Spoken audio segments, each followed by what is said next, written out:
ओम शांति। वाणी चल रही थी 18 अगस्त 1968, तीसरे पेज के आदि में बात चल रही थी। ये ज्ञान की समझने की बातें हैं। ऐसे तो शास्त्रों में भी ऐसी बातें लिख दी हैं जो पढ़ते पढ़ते शिव बाबा के साथ ट्रेटर बन गए हैं।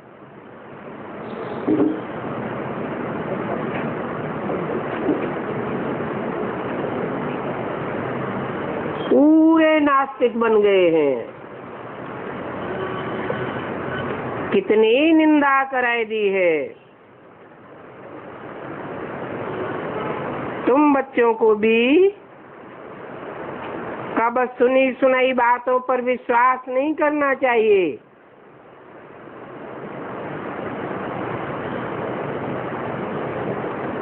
अंधश्रद्धा अंधविश्वास की बातें सुननी नहीं चाहिए।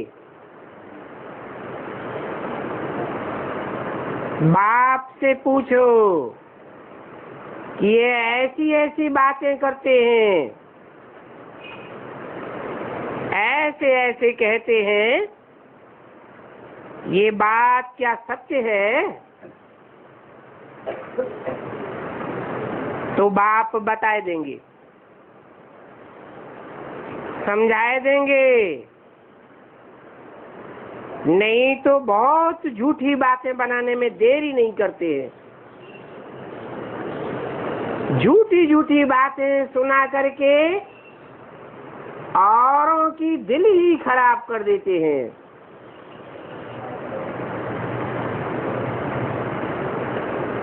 फलानी ने तुम्हारे लिए ऐसे ऐसे कहा है, ऐसे बोल करके बुद्धि खराब कर देंगे।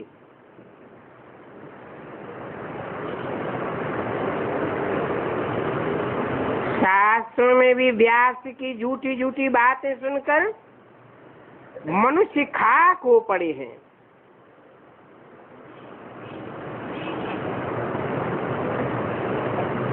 बाबा जानते हैं कि ऐसे तो दुनिया में बहुत होता है। उल्टी सुल्टी बातें सुना करके दिल को खराब कर देते हैं।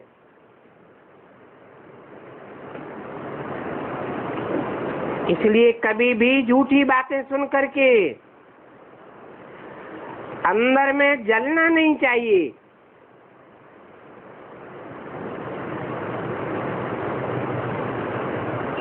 पूछो,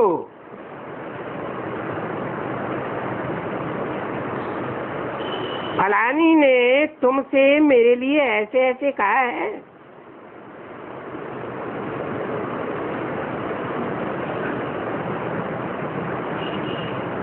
सफाई हो जानी चाहिए। नहीं तो सुनी सुनाई बातों पर भी दुश्मनी रख लेते हैं। अभी बाप मिला है तो बाप से पूछना चाहिए ना। ब्रह्मा बाबा पर भी बहुतों का विश्वास नहीं रहता है।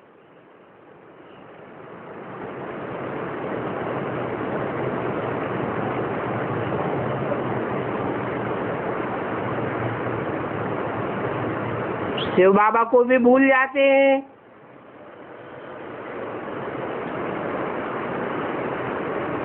ऐसी ऊंची से ऊंची हस्तियों को भी भूल जाते हैं। ऐसी दुर्दशा तो नहीं कर लेनी चाहिए। दुर्दशा तो पहले से ही हुई पड़ी है।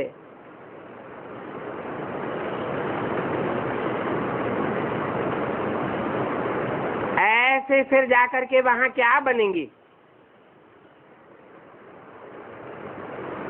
एक दो की बातें सुनकर के नुकसान करना, ये तो ट्रेटर का ही काम है।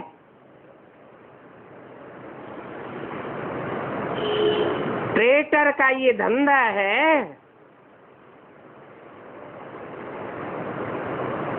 जो सर्विसेबल बच्चे होंगे वो तो सदैव सर्विस में ही लगे रहेंगे।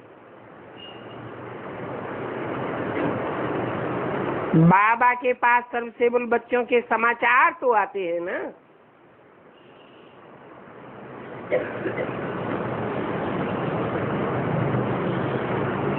दूतियां ऐसे ऐसे खराब काम करती हैं, झूठी बातें सुना करके औरों की भी दिल खराब कर देती हैं।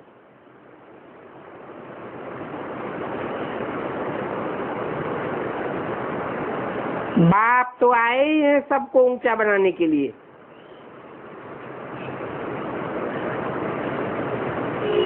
तो प्यार से बच्चों को उठाते रहते हैं। बच्चों को ईश्वरीय मत लेनी चाहिए। बाबा से पूछेंगे तो जवाब ठीक ही मिलेगा। अगर निश्चय ही नहीं होगा, पूछेंगे ही नहीं, तो फिर जवाब कैसे मिलेगा? बाप जो समझाते हैं उन बातों को धारण करना चाहिए,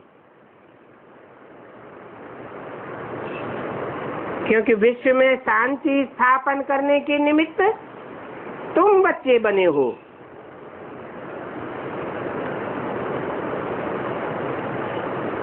वो भी पर श्रीमत पर विश्व में शांति स्थापन करते हो।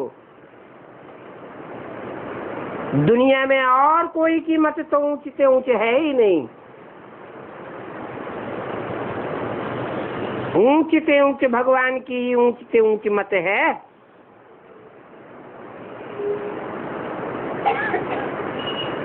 मर्तबा भी कितना ऊंचा है।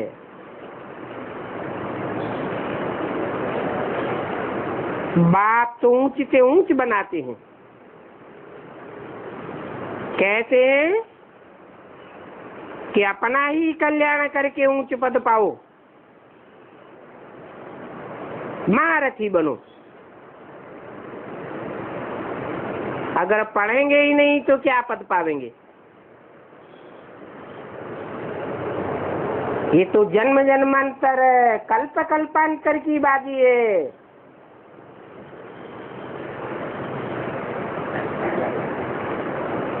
बच्चे जानते हैं कि दास दासियां भी तो नंबरवार ही होंगी ना। और बाप तो ऊंच बनाने के लिए ही आए हैं, परंतु फिर भी पढ़ते नहीं है तो क्या पद पावेंगे? प्रजा में भी ऊंच नीच पद तो होते हैं ना। ये बुद्धि से समझना है।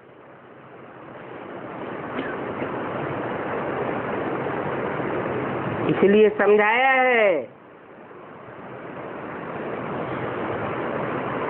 कि 16,000 जो राज परिवार में आने वाली आत्माएं हैं, उनमें ऐसे बहुत हैं जिनसे भी ऊंच पद प्रजावर्ग के फर्स्ट क्लास साहूकार पा लेते हैं।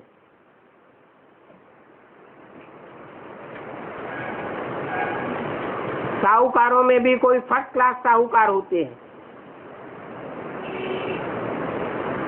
राजाओं महाराजाओं को भी सहयोग कर देते हैं। इतना तो ऊंच मर्तबा होता है। कोई फिर थर्ड क्लास साहूकार होते हैं। तो फर्स्ट क्लास प्रजा, सेकंड क्लास प्रजा, थर्ड क्लास प्रजा, फोर्थ क्लास प्रजा भी होती है। ये सब बुद्धि से समझना है। एकदम भैंस बुद्धि नहीं बनना चाहिए।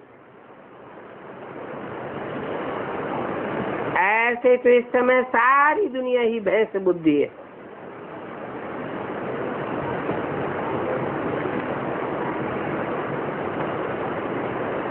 इनको कुछ भी पता नहीं पड़ता है कि हम कहाँ जाते हैं,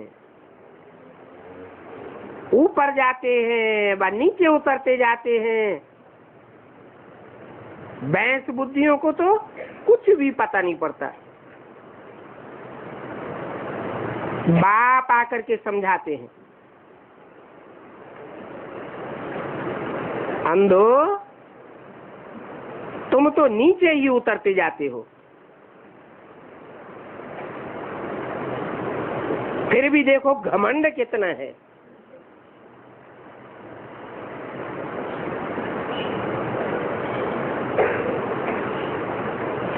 भैंस बुद्धि अर्थात जिनावर, जंगली जिनावर भी होते हैं ना, ऐसे ऐसे जंगली जानवर होते हैं, मनुष्यों का भी मांस खा लेते हैं। आगे तो काली पर मनुष्यों की भी बलि चढ़ाते थे।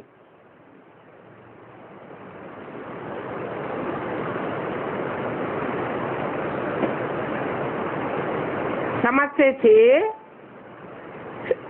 कि जितना ही छोटे बच्चे की बलि होगी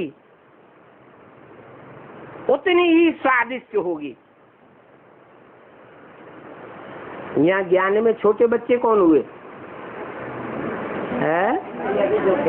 जो नए नए ज्ञान में आते हैं, सात्विक स्टेज में होते हैं। ज्ञान भी सतो प्रधान, सतो सामान्य, रजो प्रधान और तमो प्रधान 4 अवस्थाओं से गुजरता है।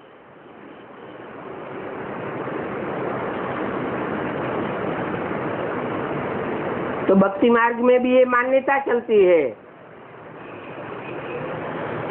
कि जितने छोटे बच्चे की बलि देंगे उतनी ज्यादा स्वादिष्ट होगी। छोटे बकरे का भी मांस नरम होता है ना।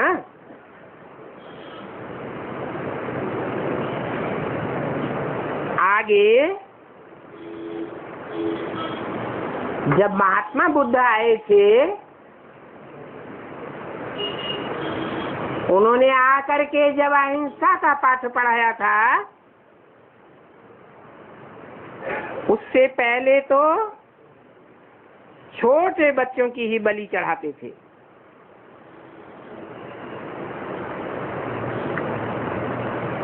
और वो ही फिर महाप्रसाद समझ करके बांटते थे।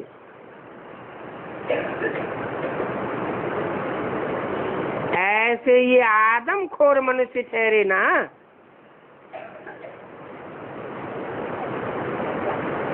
तो बाप बैठ समझाते हैं कि तुम तो आदमखोर बन गए हो। कैसे?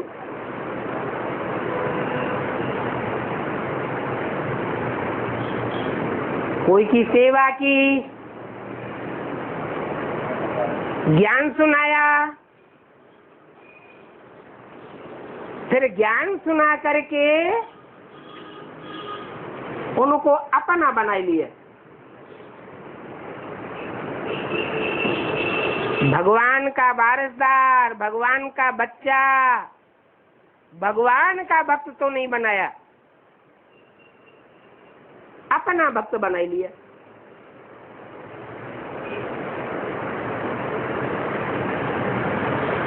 तो किसने खाया? भगवान ने खाया। भगवान के ऊपर चढ़ा।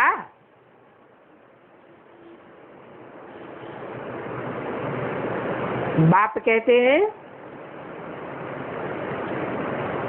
कि आदमखोर न बनो। ये तो बाद में अंग्रेज सरकार ने आकर के बंद करवाई दिया। बाप कहते हैं कहाँ पर तो तुम वो गोल्डन एज में ऊंचे थे ऊंचे, कहाँ अब आयरन एज में आकर के नीचे से नीचे बन पड़े।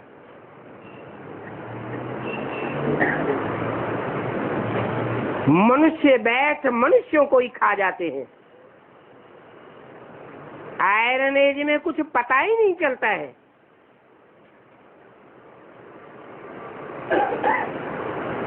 ये भक्ति मार्ग की बातें बैठ बाप से समझें, तब ही समझें कि ज्ञान किसको कहा जाता है। नहीं समझते हैं तो 100% भैंस बुद्धि है।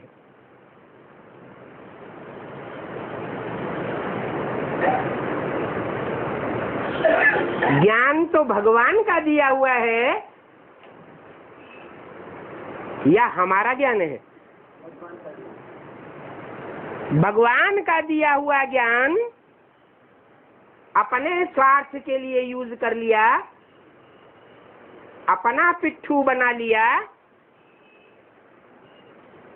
तो भगवान के ऊपर अर्पण होगा या हमारी बातों के ऊपर अर्पण होगा? इतना समझाते हैं फिर भी एक कान से सुनते हैं और दूसरे कान से निकाल देते हैं। अच्छे अच्छे सेंटर्स के अच्छे अच्छे बच्चों को भी क्रिमिनल बन जाती है। ज्ञान सुनाकर बनाना है सिविल आई,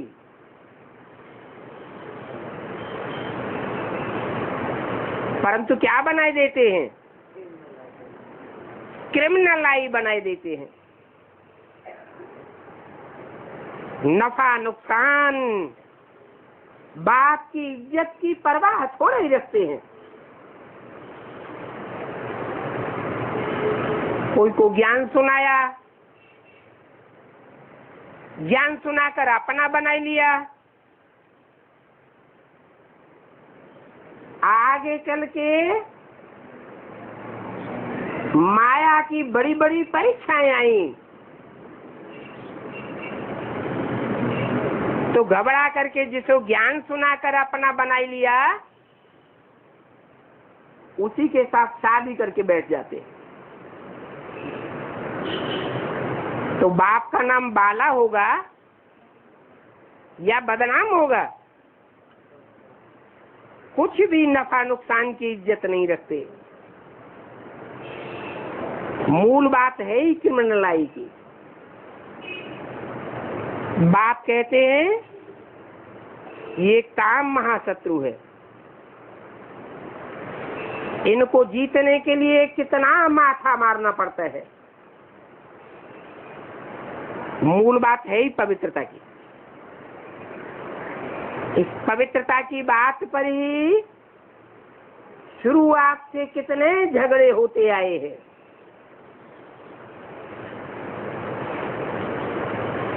इस काम विकार पर जीत प्राप्त करके जगत जीत बनना है।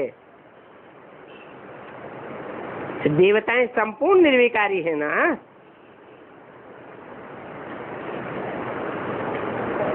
आगे चल के तो सब समझ ही जाएंगे, परंतु अभी जो इतना समझाने पर नहीं समझ रहे हैं तो पद तो नीचा हो जाएगा ना। बाप तो जानते हैं कि नई दुनिया की स्थापना तो हो ही जाएगी। अच्छा, माता पिता बाप दादा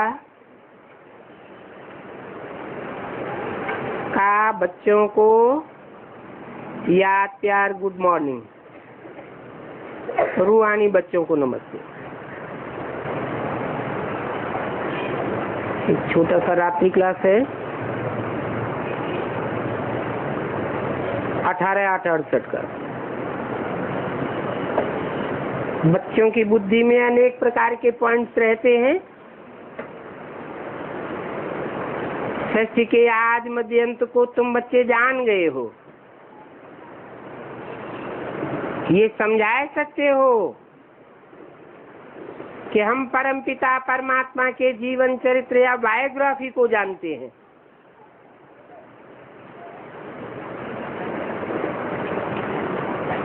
इस संबंध में कोई क्या समझावेंगे, कोई क्या समझावेंगे।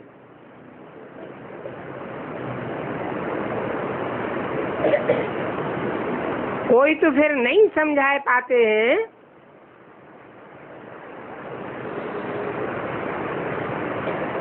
जैसे बेसिक में कितना समझाया, परमात्मा सर्वव्यापी नहीं है, परंतु जिन्होंने समझाया उन्होंने तो जान ही नहीं पाया कि एक व्यापी कहाँ है, तो उनको समझा हुआ कहेंगे या बेसमझ कहेंगे। फिर ऐसी एक्ट करने लग पड़ते हैं कि भगवान सर्वव्यापी का सर्वव्यापी ही रह जाता है। भले बड़े बड़े मेगा प्रोग्राम करते हैं, बड़े बड़े पोस्टर छपाते हैं, उनमें त्रिमूर्ति में फिर अपने ही चित्र छापने लग पड़ते हैं।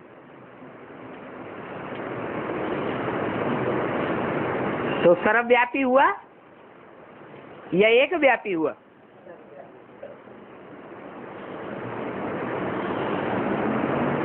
लोग तो कहेंगे कि भगवान सर्वव्यापी है। अब सर्वव्यापी बाप का होना ये कोई बाप की बायोग्राफी थोड़ी हुई।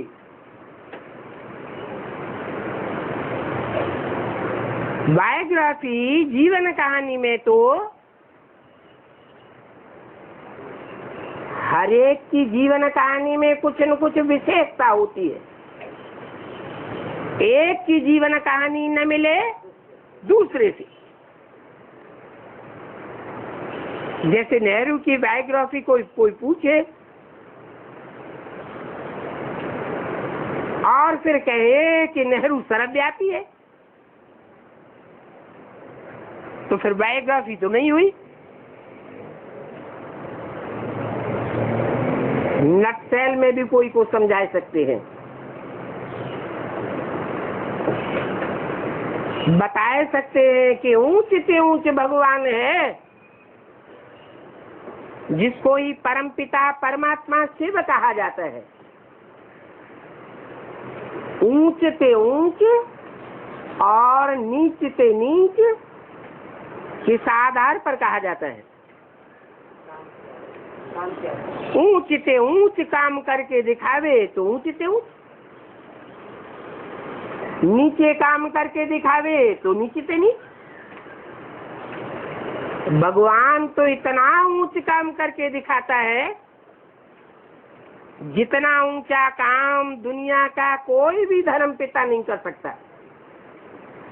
कोई भी महात्मा नहीं कर सकता, धर्मात्मा नहीं कर सकता, कोई भी पुण्यात्मा नहीं कर सकता। क्या करता है? नरक को स्वर्ग बनाए देता है, पुरानी तामसी दुनिया को, पतित दुनिया को सतो प्रधान सतयुग बनाए देता है। ये है ऊंच से ऊंच काम। उसको फिर परम पिता परमात्मा शिव कहा जाता है। तो कोई भी आवे तो बैठ बताओ कि ऐसे ऊंच से ऊंच बाप की बायोग्राफी को हम जानते हैं। दुनिया में तो उसको सर्वव्यापी कह देते हैं, सब में व्यापक है, तो फिर सब ऊंचे काम करके दिखावे। परंतु ऐसा तो हो नहीं सकता। ऊंच से ऊंच बाप, फिर उनके बाद है लक्ष्मी नारायण। उनके भी 84 जन्मों को हम समझा सकते हैं। फिर राम सीता, उनकी भी बायोग्राफी बता सकते हैं। ये बातें दुनिया नहीं जानती है। राजाओं आदि की हिस्ट्री तो बहुत जानते हैं। कोई पूछे, प्रजापिता ब्रह्मा जिसको एडम कहते हैं,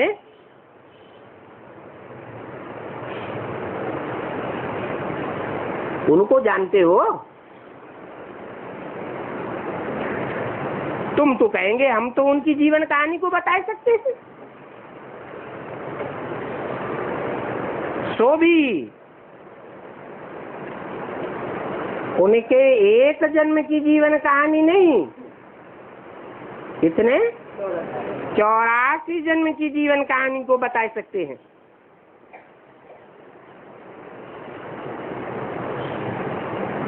काली का भी बता सकते हैं। बताओ कि जगदम्बा और काली है एक ही। तुम तो उन सभी की बायोग्राफी को जानते हो। सभी 84 जन्म लेने वाले हैं।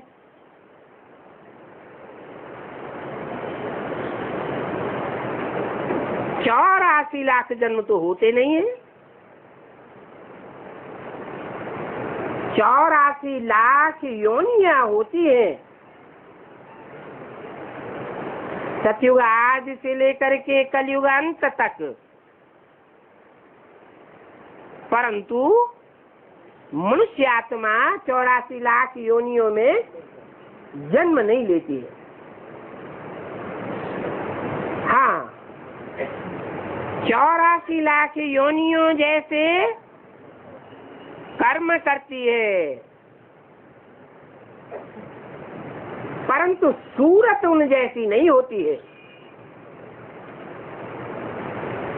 बंदर जैसी सीरत हो सकती है, परंतु सूरत तो मनुष्य की ही कहेंगे। तो बताओ कि त्रिमूर्ति ब्रह्मा विष्णु शंकर की बायोग्राफी को भी हम जानते हैं। सो भी न सिर्फ एक जन्म की,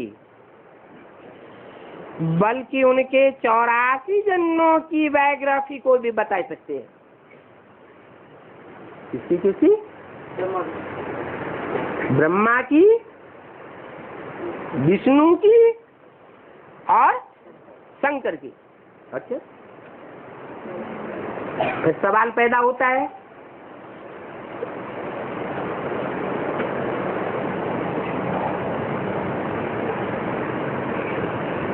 कि ब्रह्मा जिसके 84 जन्मों की कहानी बता सकते हैं, वो एक ही होता है या अनेक होते हैं? शास्त्रों में तो दिखाया है चतुरानन पंचानन, 5 मुख होते हैं, 4 मुख होते हैं।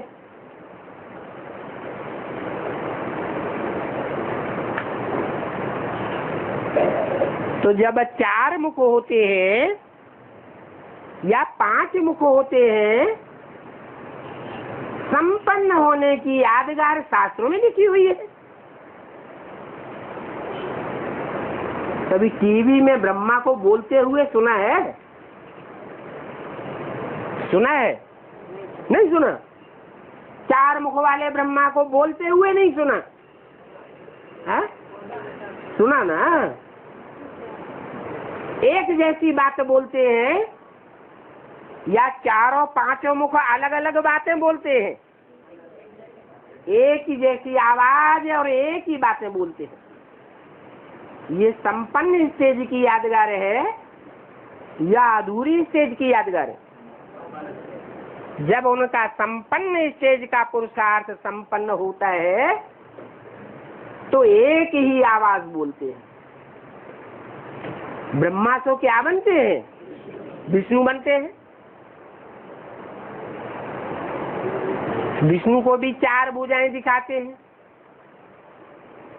सर एक दिखाते हैं। इसका मतलब ये हुआ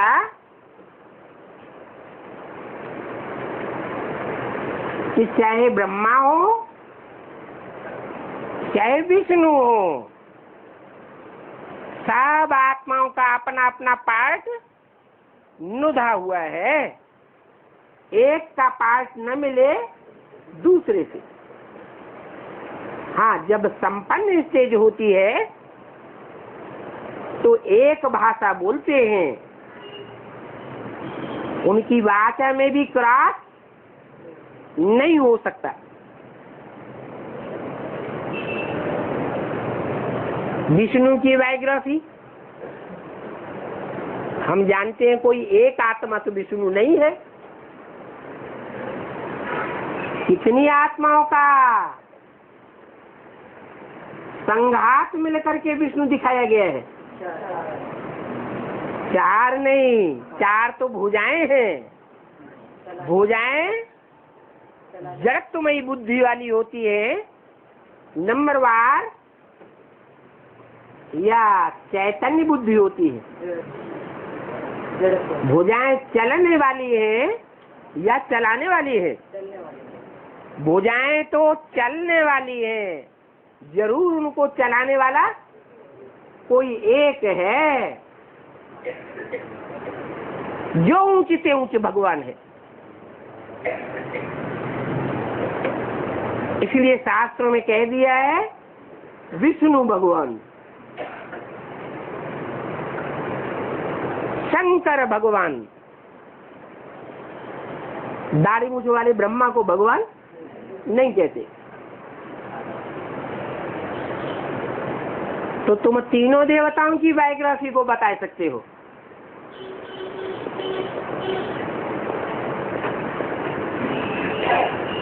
उनमें भी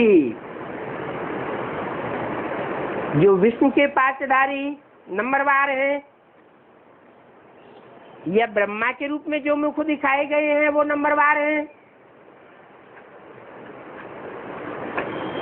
उनमें कोई फर्स्ट क्लास भी होंगे या नहीं होंगे? है? जो फर्स्ट नंबर है वो अर्जुन कहा जाता है।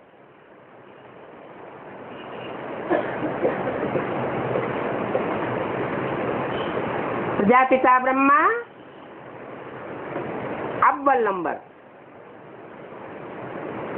विष्णु में भी जो चारों भुजाओं को चलाने वाला है वो अव्वल नंबर। तो उनकी बायोग्राफी को भी हम जानते हैं।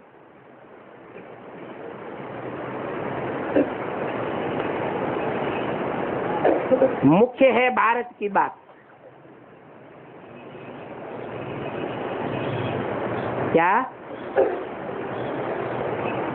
बायोग्राफी बताने में भी मुख्य कौन है? और देशवासी मुख्य नहीं है, भारत मुख्य है। क्यों? भारत में भगवान, क्योंकि 4 ब्रह्मा में भगवान का मुकर्रर रूप साबित नहीं होता। विष्णु के जो 4 प्रत्यक्ष करने वाली विशेष आत्माएं हैं उन सब में भगवान लक्षित नहीं होता। भगवान किसमें प्रत्यक्ष होता है? मुकर्रर रूप से। सिर्फ एक ही है। जो ज्ञान के आधार पर मनुष्यों को समझाया जा सकता है। कि ये मुकर्रर रथ है।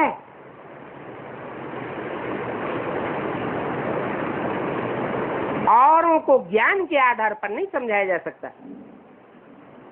कोई कितना भी बोल चाह रहे मैं भगवान हूं, मेरे अंदर भगवान आता है, परंतु वह बात साबित नहीं हो सकती।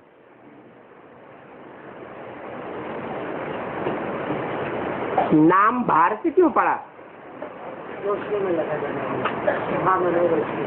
क्योंकि और जो आत्माएं हैं विष्णु के रूप में पार्टधारी हो, ब्रह्मा के रूप में पार्टधारी हो, अलग अलग रूप तो दिखाई है ना। वो सदैव धा अर्थात रोशनी, ज्ञान की रोशनी में रत नहीं रहते हैं। रत रहना माना लगे रहना।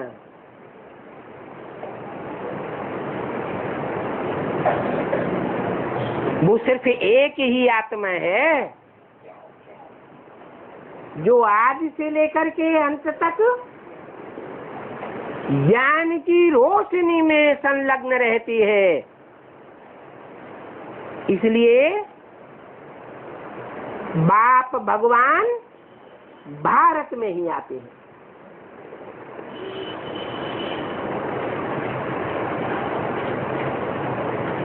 बाप का प्रत्यक्ष रूप क्या है? बिंदु बिंदु आत्माओं का बाप ज्योति बिंदु प्रत्यक्ष है या अप्रत्यक्ष है? बिंदी आत्माएं भी अप्रत्यक्ष है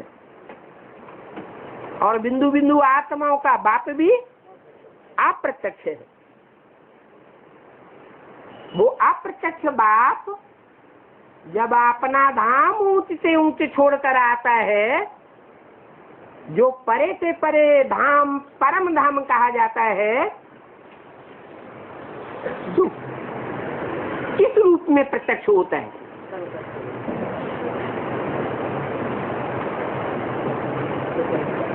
लोग कैसे समझते हैं? क्या चीज है? ज्ञान के आधार पर प्रत्यक्ष होता है।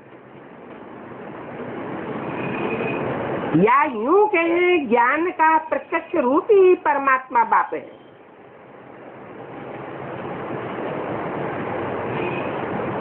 अगर ज्ञान न सुना दे, चमत्कार दिखा दे, साक्षात्कार ही साक्षात्कार आता रहे, तो भगवान प्रत्यक्ष हो जाएगा।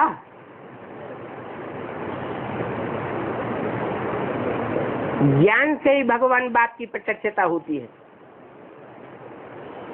इसलिए ज्ञान की बड़ी भारी महिमा है। ये पहला पहला बाप का वर्षा है। अव्यक्त बाप का ये अव्यक्त वर्षा है। क्या? ज्ञान। जो जितना ज्ञान उठावेगा वो उतना बड़ा वर्षे का हकदार बनेगा। प्रैक्टिकल में बड़े से बड़े वर्षे का हकदार बनेगा।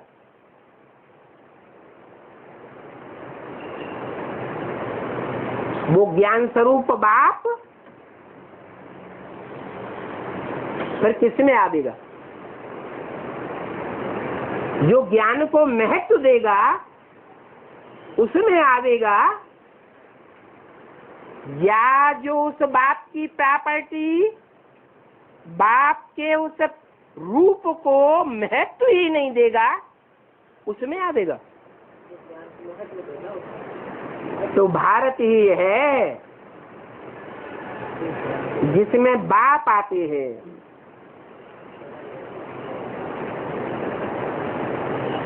भारत में ही आकर के रचयिता और रचना के आदि मध्य अंत का राज बताते हैं। और धर्म कैसे आते हैं वो भी बाप समझा सकते हैं, कैसे आते हैं, है?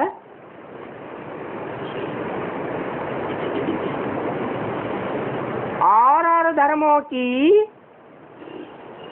जो मुख्य आत्माएं हैं, उन धर्मों के जो बीज बाप हैं, उनमें क्यों नहीं आते हैं? सतो प्रधान नहीं बनते सतो प्रधान बनना न बनना, ये भी तो ज्ञान की ग्रहण करने की शक्ति के ऊपर आधारित है ना। बाप जो नॉलेज देते हैं, उस नॉलेज को बिना कुछ भी मिक्स किए, अपनी मनमत या मनुष्य मत मिक्स किए बगैर ज्यों का त्यों उठाना, ये सब के बस की बात नहीं है। एक व्यक्ति की सुनी हुई बात दूसरा व्यक्ति जब सुना देगा तो जरूर उसमें कुछ न कुछ मिक्स कर देगा।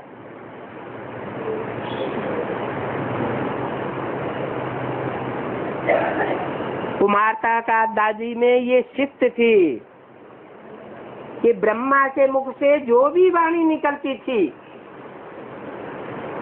घंटे 1.5 घंटे उस वाणी को शब्द सह ज्यों का त्यों सुना देती थी। फिर भी अंतर पड़ गया या नहीं पड़ गया? क्यों अंतर पड़ गया? क्योंकि रिपीट तो टैप रिकॉर्ड भी कर देता है। रिपीट करना कोई नॉलेज नहीं है। जो भी भगवान बाप नॉलेज सुनाते हैं, उस नॉलेज के वाइब्रेशन को, उस नॉलेज के भाव को ज्यों का त्यों पकड़ना और ज्यों का त्यों दूसरों को सुनाना, समझाना, ये एक जैसा सबका नहीं हो सकता। तो और धर्म पिताएं भी ज्ञान ग्रहण करते हैं।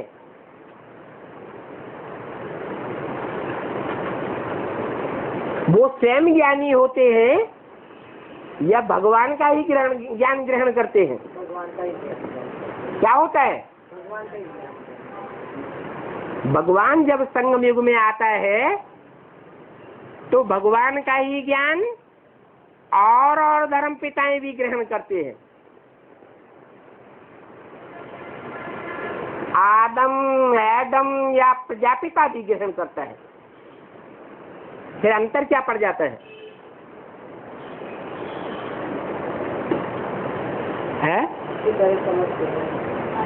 अंतर पड़ता है जो और धर्म पिताएं हैं, वो अपन को आत्मा समझने की उतनी प्रैक्टिस नहीं करते। आत्मिक स्थिति में रह करके भगवान बाप के ज्ञान को नहीं सुनते। कुछ न कुछ देह का अहंकार रह जाता है। इसलिए बाप बार बार दोहराते हैं। क्या कहते हैं? अपन को आत्मा समझ मुझ बाप को याद करो, नहीं तो वर्षे में बहुत अंतर पड़ जाएगा। तो और धर्म पिताएं कैसे आते हैं? एक साथ आते हैं क्या? नंबरवार एक के बाद एक क्यों आते हैं?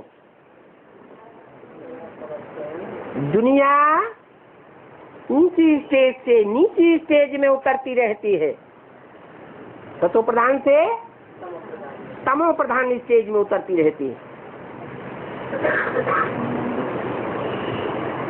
फिर उनका टाइम कैसे नूद हो जाता है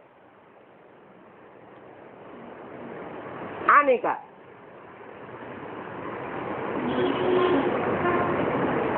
हम ब्राह्मण भी पुरुषार्थ करते हैं, अच्छा पुरुषार्थ करते हैं, ज्ञान युक्त धारणा करते हैं, जीवन में ज्ञान युक्त होकर के चलते हैं,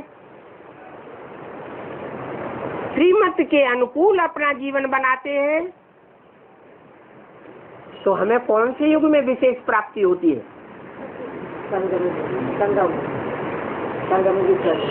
संगमयुगी स्वर्णिम युग से लेकर के सतयुग और त्रेता तक हमको अनवरत और प्राप्ति होती रहती है, और उसके आधार पर 63 जन्म भी प्राप्ति होती है। और जो धर्म पिताएं हैं वो आत्मिक स्टेज की उस स्थिति को प्राप्त ही नहीं कर पाते जो ज्ञान का, ईश्वरीय ज्ञान का मूल फाउंडेशन है।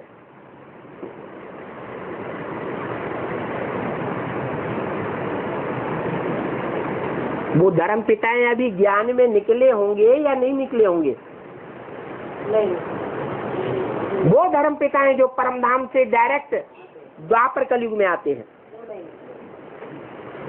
है? आप नहीं, अकेले नहीं बोलिए। वो धर्म पिताएं अभी ईश्वरीय ज्ञान को पकड़ा होगा या नहीं पकड़ा होगा? इस दुनिया में है या नहीं है? दुनिया में तो है, लेकिन ईश्वरीय ज्ञान की बातें अभी पकड़ ले, ये नहीं हो सकता। क्योंकि जो जितना देह अहंकारी होगा उतना ज्ञान की बातों से दूर रहेगा।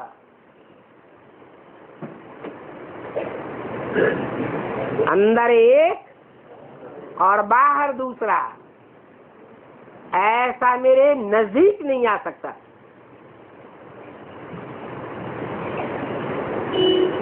है तो नंबरवार। तो वो धर्म पिताएं आगे पीछे कैसे आते हैं? धारणा के आधार पर आते हैं। त्रिमूर्ति और गोला समझाने के लिए बहुत अच्छा है। क्या समझाने के लिए है? दूसरे दूसरे धर्मों की बात अगर समझानी है तो कौन कौन से चित्रों पर अच्छी तरह समझा सकते हैं?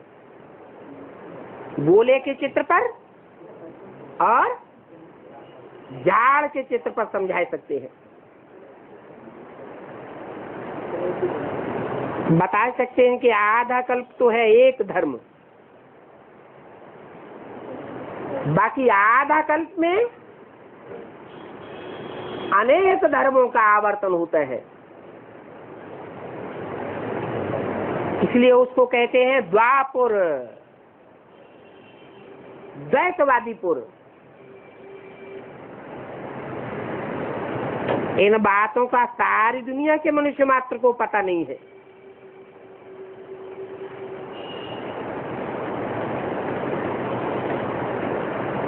क्रिश्चियन जो होंगे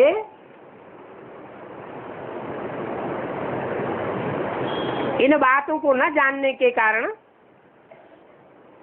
भले उनको सुनाया हो तो भी विश्वास करेंगे? विश्वास ही नहीं करेंगे। वो क्राइस्ट का बाइबल ही सुनाते जा देंगे, और क्या सुना देंगे? परंतु तुम बच्चों की बुद्धि में तो सारी बातें हैं।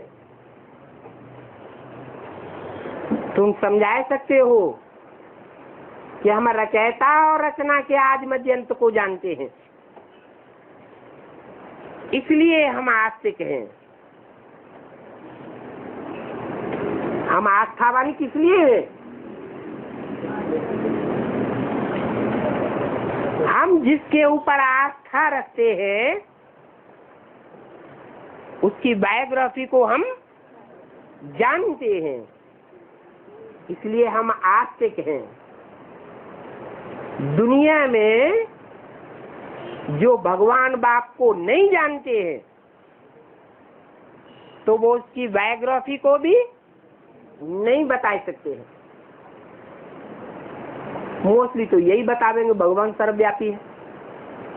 सर्वव्यापी है तो बायोग्राफी जीवन कहानी की बात खत्म हो जाती है। तो दुनिया में तो कोई नहीं जानते हैं। ऐसे ऐसे तुम समझा सकते हो, भाषण में भी लिख सकते हो। जो ऋषि मुनि थे वो परमात्मा को और उनकी रचना के आदि मध्य अंत को नहीं जानते थे। इतने बड़े बड़े विद्वान पंडिताचार्य ही नहीं जानते थे, परंतु देखो वंडर है,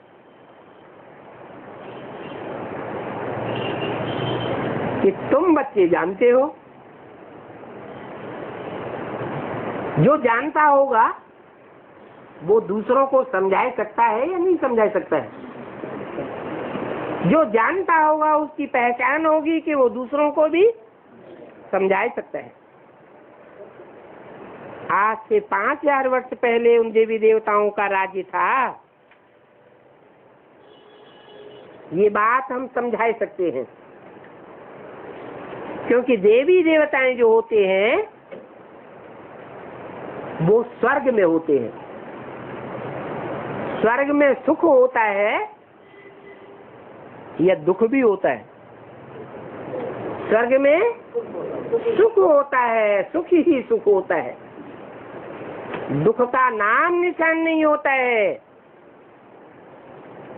इसलिए स्वर्ग में कोई भी दिन नहीं गिनता, समय की काउंटिंग वहां होती है? नहीं होती है। सुख में टाइम जल्दी बीत जाता है या देर में बीतता है? ये नियम है कि सुख में टाइम का पता ही नहीं चलता और दुख का टाइम एक एक दिन गिन करके टाइम की गिनती करनी पड़ती है।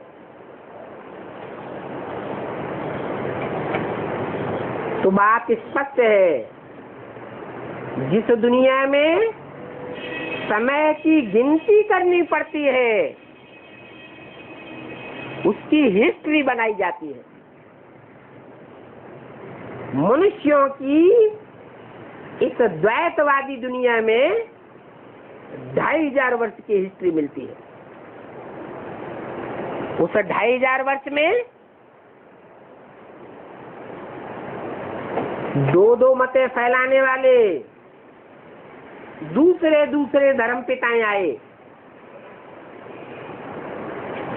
और जब परिवार में ही समझो 2 मतें हो जाएं तो झगड़ा होगा कि नहीं?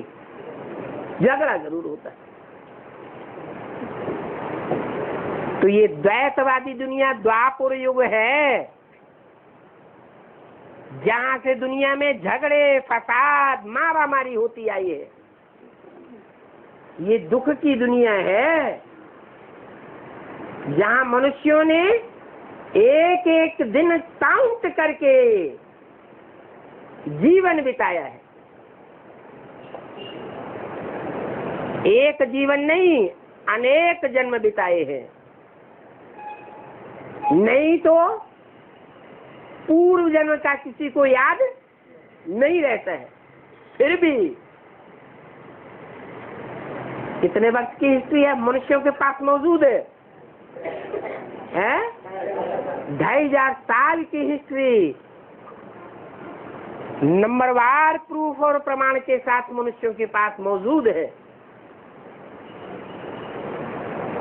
मोहनजोदड़ो हड़प्पा की खुदाई इस बात का प्रमाण है। मेसोपोटामिया शहर की खुदाई इस बात का प्रमाण है कि 2500 से पुरानी कोई भी चीज वहां नहीं मिली। भारत के शास्त्रों में भी लिखा हुआ है कि भगवान आज से 2500 साल पहले, वो 5000 साल पहले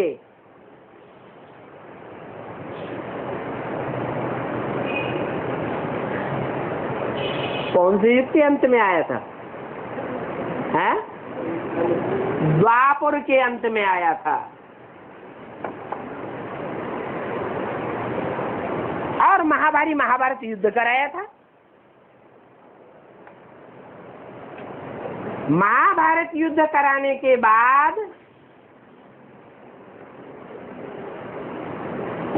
सुख की दुनिया आनी चाहिए या दुख की दुनिया आनी चाहिए? है सुख की दुनिया आनी चाहिए, तो भगवान के आने का महत्व है। परंतु द्वापर के अंत में भगवान आया कृष्ण भगवान के रूप में और पापी कलयुग की स्थापना हो गई। तो पाप की दुनिया में दुख होगा या सुख होगा? दुख ही दुख होता है। तो ये शास्त्रों की थ्योरी ठहरती नहीं है। अंधश्रद्धा अंधविश्वास की बात हो गई। इसलिए बाप कहते हैं कि ये समय की जो गणना है हिस्ट्री के अनुसार वो मनुष्यों के पास सिर्फ 2500 साल की है। 5000 वर्ष पहले की बात को जो उन्होंने गणना करके दिखाया है वो शास्त्रों की कपोल कल्पित बातें हैं, वो पुराण पंथी है, वो कोई हिस्ट्री नहीं है। उसका कोई भी प्रूफ मनुष्यों के पास नहीं है। सच्चाई ये है कि जो 2500 वर्ष की हिस्ट्री प्रूफ सहित मनुष्यों के पास मिल रही है वो दुख की दुनिया की हिस्ट्री है। और दुख और सुख, दुख होता है कुमति से। कौन सी मति से? कुमति से। और सुख होता है सुमति से। तो शास्त्रों में भी लिख दिया है, जहाँ सुमति तहाँ संपत्ति नाना, जहाँ कुमति तहाँ विपत्ति निधाना।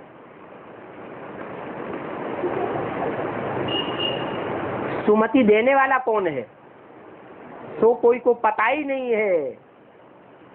बुद्धिमानों की बुद्धि एक ही परमपिता परमात्मा है, जिसकी बुद्धि कभी भी भ्रष्ट नहीं होती। मनुष्य तो जन्म मरण के चक्र में आते आते देह के सुख भोगते भोगते मन बुद्धि रूपी आत्मा को नीचे गिराए देते हैं या बचे रहते हैं? नीचे ही गिराते चले जाते हैं। एक ही आत्मा ऐसी है मनुष्यों के बीच में पार्ट बजाने वाली, जो कभी भी नीचे नहीं गिरती है, जन्म मरण के चक्र में नहीं आती है, गर्भ से जन्म नहीं लेती है। ये उसी आत्मा का कमाल है जो आकर के इस सृष्टि पर स्वर्ग स्थापन करती है।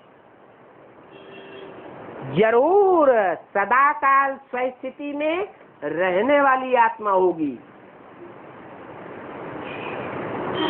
नहीं तो देवताएं भी स्वस्थिति में रहते हैं। परंतु क्या सदाकाल स्वस्थिति में रहते हैं?